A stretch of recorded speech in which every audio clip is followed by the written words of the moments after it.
SALRadio continues its efforts, which is headed by Ken Kraetzer, covering events on a national scale to put the name of the Suns in the limelight.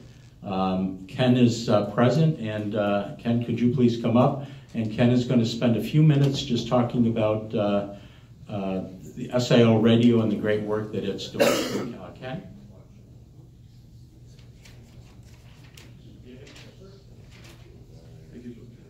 Thank you, Bob, Commander, everybody. Good morning. Ken Kraetzer, Sons American Legion Radio. I always say to people, we cover the Army football team, and I always say I have the best job in the American Legion covering Army. They did go 11-2 this year, won everything. They're a great team to follow, but more importantly, it gives us a chance to tell the story of veterans, and it gives us a chance to introduce the American Legion to a lot of cadets at West Point.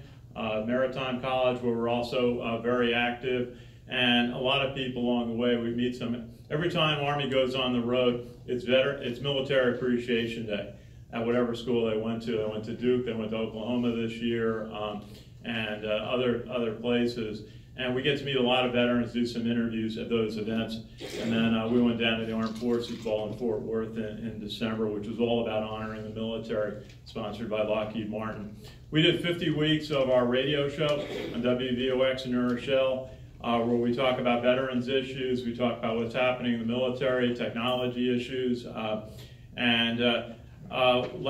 weeks ago, we had the National VA&R official from the American Legion, Shannon Noonberg, call in on very short notice due to Louis Selle's health. And we talked about issues. We wanted to talk about the shutdown, what it was, the impact on the Coast Guard in particular. And then we also got into some of the key issues. Privatization of the VA is a key issue. You may have read the New York Times article on that a couple of weeks ago, that there's factors pushing for more privatization than we've seen.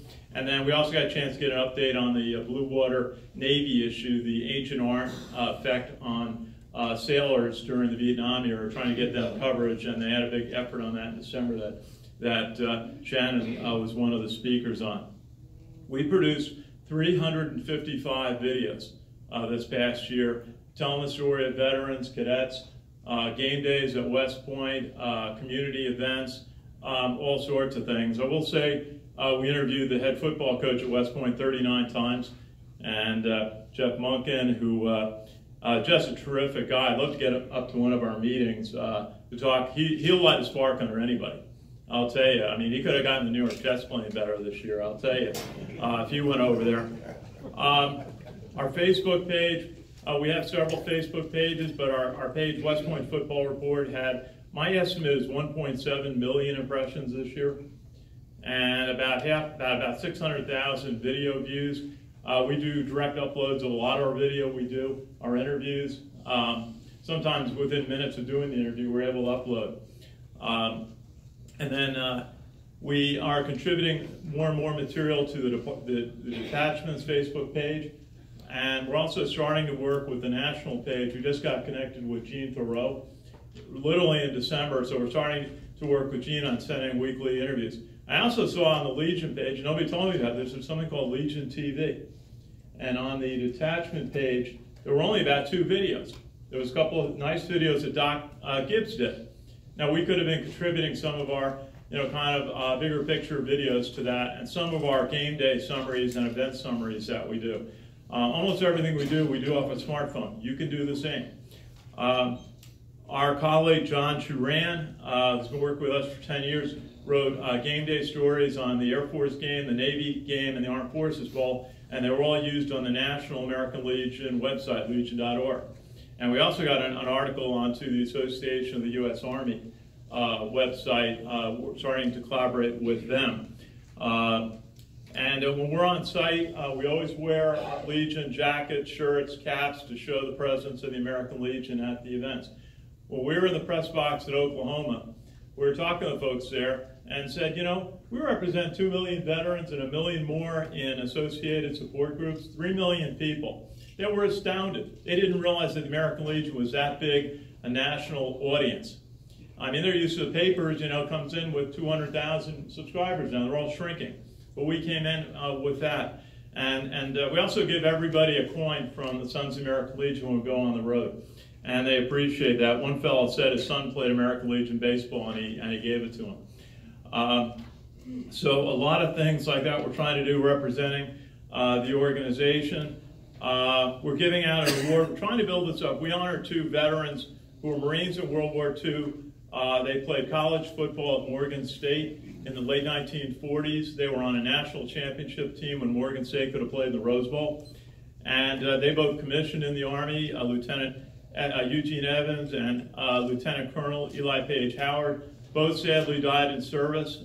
Lieutenant Evans in Korea and Lieutenant Howard leading a mission in Vietnam.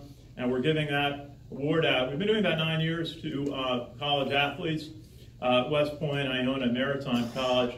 We're going to be giving out the award. We propose to give it to Army Center this year, Bryce Holland, one of the greatest guys I've met up there, 3-year strider, going to be an infantry officer. He commissions very soon. Just a terrific guy.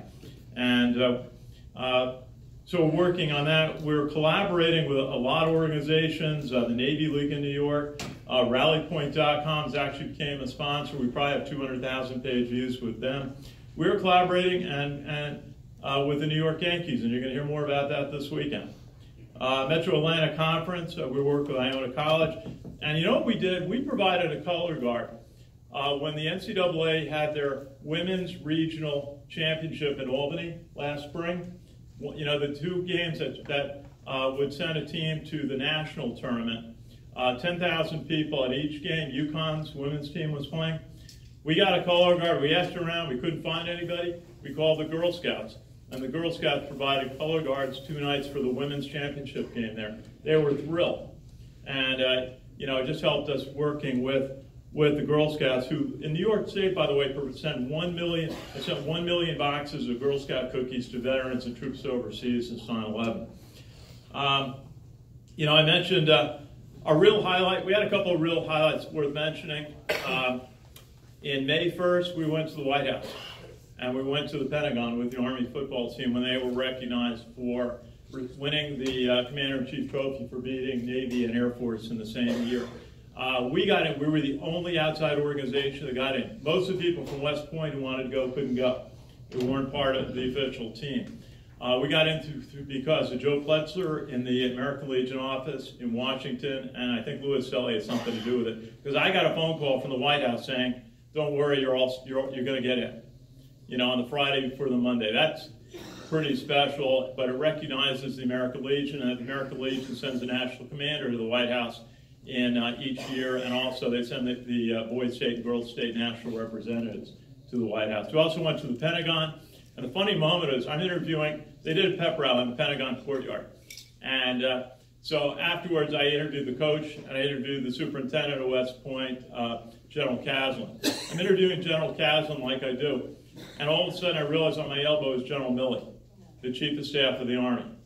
And so I finished the interview, and I look at him, I said, "General, great to be with you today." And he kind of looks at me like, you know, "Where have I seen you before?" and says hi. And he kind of grunts at people, actually. But he's a great guy. Then he went over because he wanted to say goodbye to General Caslin before the end of the day. We also covered the Yankees Military Appreciation Day. And we went down to the Army's bowl game. They played in Fort Worth in front of 44,000 people, the Armed Forces Bowl. Really great job by Lockheed Martin.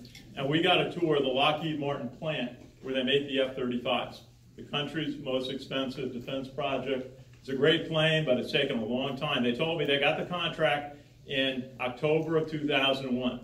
And the first planes only went operational about 2 years ago. The one word I learned there, it's very hard to get the software right. You know, if you want to see one issue on any defense contract, why it takes so long, it's getting the software right. It doesn't matter if it's a submarine, a destroyer, and there's a lot more. But we got that opportunity to tell the story. Anyway, that's I appreciate the chance for a couple of minutes. And we're trying to grow this. We've got to get more people involved. You know, we have a very small group. We're learning a lot of technology. We're very effectively using Facebook Live. At the football games, we go Facebook Live on the national anthem because CBS Sports or ESPN's not on the air yet. So we're able to go Facebook Live in the pregame. And we think that, you know, we always want to show the flag and show the national anthem when we can. And we kind of figured out how to do that with with avoiding network conflicts. But we need to get more people. We need to get some more resources. We're doing it on a very small budget, but we appreciate every support. There's nothing that I'm more proud of than going out and representing the Sons of the American Legion or the American Legion at some of the events we get the opportunity to go to, and then telling the story to some of the veterans and also some of the cadets at West Point and Maritime that we need. So thank you for the time. Great to be with you today, and have a good rest of the meeting.